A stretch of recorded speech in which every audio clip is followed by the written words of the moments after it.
Branch Express courier private limited domestic international cargo உங்கள் இல்லம் தேடி வந்து கொரியர் புக்கிங் டெலிவரி செய்து தரப்படும்.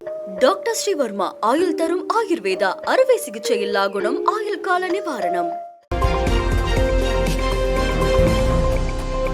உலகளவில் ஜவுளி ஏற்றுமதியில் இந்தியா 6வது இடத்தில் இருப்பதாக பிரதமர் நரேந்திர மோடி பெருமிதம் தெரிவித்துள்ளார். டெல்லியில் நடைபெறும் பிரம்மாண்ட ஜவுளி வர்த்தக கண்காட்சியில் சிறப்பு விருந்தினராக கலந்து கொண்ட பிரதமர், இந்தியா தற்போது 3 லட்சம் கோடி வர்த்தக மதிப்புடன் உலகில் 6வது இடத்தில் உள்ளதாகவும் 2030ஆம் ஆண்டில் 9 லட்சம் கோடி இலக்கை எட்டும் என்றும் குறிப்பிட்டார். கடந்த 10 ஆண்டுகளாக மேற்கொள்ளப்பட்ட கடினமான ஜவுளி கொள்கை திட்டத்தால் அந்நிய முதலீடு 2 மடங்கு அதிகரித்திருப்பதாகவும் பிரதமர் குறிப்பிட்டார்.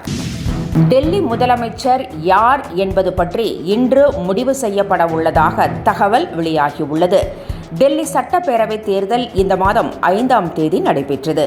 முடிவுகள் 8ஆம் தேதி அறிவிக்கப்பட்ட நிலையில் பாஜக 48 இடங்களை பெற்று அறுதி பெரும்பான்மையுடன் ஆட்சி அமைக்கிறது. என்றாலும் அக்கட்சியில் முதலமைச்சரை தேர்வு செய்வதில் இன்னமும் இழுபறி நீடிக்கிறது. இதன் காரணமாக முதலமைச்சர் யார் என்பதை இன்று முடிவு செய்ய உள்ளதாக பாஜக திட்டமிட்டுள்ளதாக கூறப்படுகிறது. இதற்காக இன்று மாலை அனைத்து பாஜக எம்எல்ஏக்களின் கூட்டம் நடைபெறுகிறது. இதில் முதலமைச்சர் தேர்வு செய்யப்பட்டு நாளை பதவியேற்பு விழா நடைபெறும் என்றும் பாஜக வட்டாரங்கள் தெரிவிக்கின்றன. இந்திய சமூகத்தை வடிவமைப்பதில் இந்துக்கள் முக்கிய பங்கு வகிப்பதாக RSS தலைவர் மோகன் பகவத் தெரிவித்திருக்கிறார்.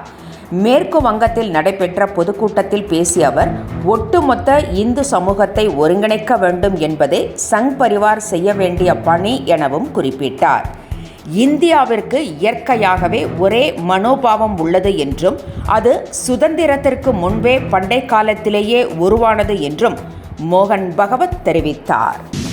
கும்பமேளா என்பதே அர்த்தமற்றது என லாலு பிரசாத் பேசியிருப்பது பரபரப்பை ஏற்படுத்தியுள்ளது.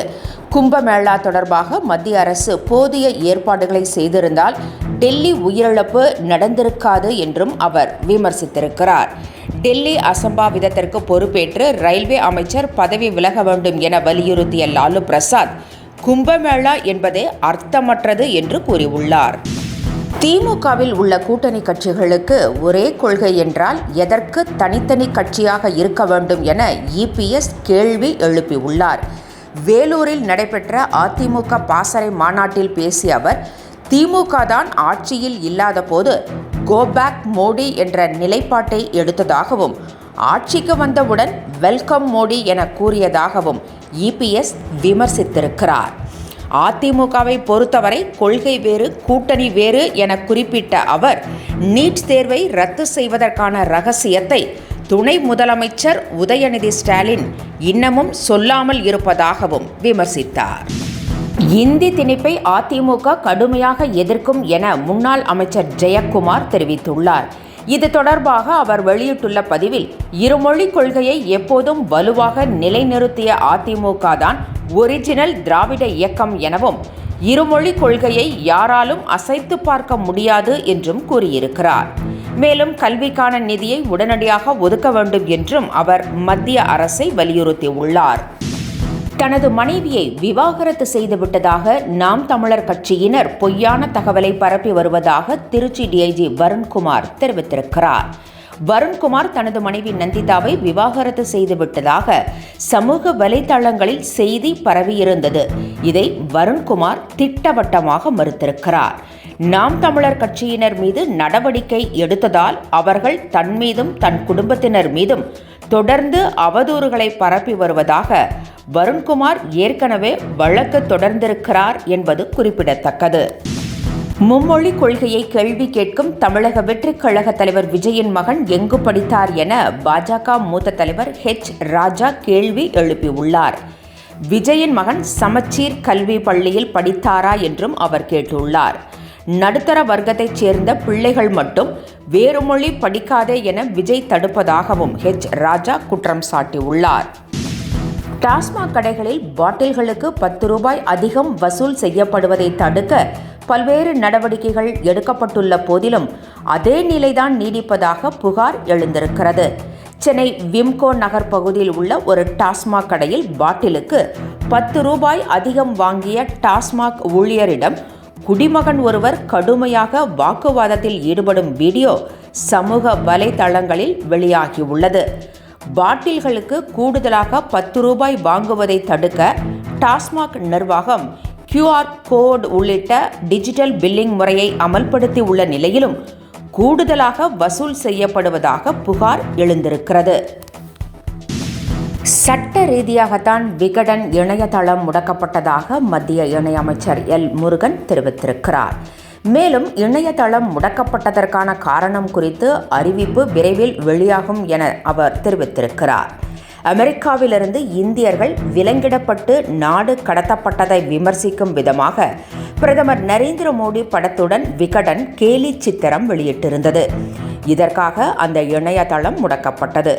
இது மத்திய பாஜக அரசின் பாசிச நடவடிக்கை என பல்வேறு தரப்பினரும் கண்டனம் தெரிவித்திருந்தனர். எம்ஜிஆருக்கு பிறகு அதிமுகவில் சரியான தலைமை இல்லாததால் திமுகவில் இணைந்ததாக அண்ணாமலைக்கு அமைச்சர் KKSSR ராமச்சந்திரன் பதிலடி கொடுத்துள்ளார். நாங்கள் பஞ்சத்திற்காக திமுகவிற்கு வந்தவர்கள் அல்ல என்றும் எங்கள் உடம்பில் ஓடுவது திமுக ரத்தம் என்றும் KKSSR ராமச்சந்திரன் தெரிவித்திருக்கிறார். வட இந்தியாவில் பல பகுதிகளில் இன்று காலை நிலநடுக்கம் உணரப்பட்டது.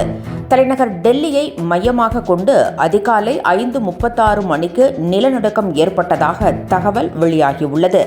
ரிக்டர் அளவுகோலில் இது 4ஆக பதிவாகியுள்ளது. பல பகுதிகளில் நில அதிர்வு ஏற்பட்ட நிலையில் சேதம் குறித்த தகவல் இல்லை. கும்பமேளாவில் பாசிமணி விற்ற மோனாலிசா என்ற பெண் தனது குடும்பத்தாருடன் 5 நட்சத்திர ஹோட்டலில் அமர்ந்து உணவு உண்ணும் காட்சி சமூக வலைதளங்களில் வைரலாகி வருகிறது. கும்பமேளாவில் பாசி விற்று வந்த மோனாலிசா இணையத்தில் வைரலாகி தற்போது திரைப்படத்திலும் நடிக்க ஒப்பந்தமாகியுள்ளார். அவரை அந்த திரைப்படத்தின் இயக்குனர் மனோஜ் மிஸ்ரா 5 நட்சத்திர ஹோட்டலுக்கு அழைத்துச் சென்றுள்ளார். அப்பொழுது தனது குடும்பத்தாருடன் மோனாலிசா 5 நட்சத்திர ஹோட்டலில் அமர்ந்து உணவு அருந்தினார். முன்னதாக அண்மையில் கொச்சி நகைக்கடை திறப்பு விழாவிற்கு சென்ற மோனாலிசாவுக்கு வைர நகை பரிசாக கொடுக்கப்பட்டதாம். Franch Express courier private limited domestic international cargo உங்கள் இல்லம் தேடி வந்து கொரியர் புக்கிங் டெலிவரி செய்து தரப்படும். டாக்டர் ஸ்ரீவர்மா ஆயுள் தரும் ஆயுர்வேதா அறுவை சிகிச்சை இல்லா குணம் ஆயுள் கால நிவாரணம். என்றும் உங்களுடன் மை இந்தியா. முக்கிய செய்திகளை உடனுக்குடன் தெரிந்து கொள்ள சப்ஸ்கிரைப் பண்ணுங்க, பெல் பட்டனை பிரஸ் பண்ணுங்க. என்றும் உங்களுடன் மை இந்தியா.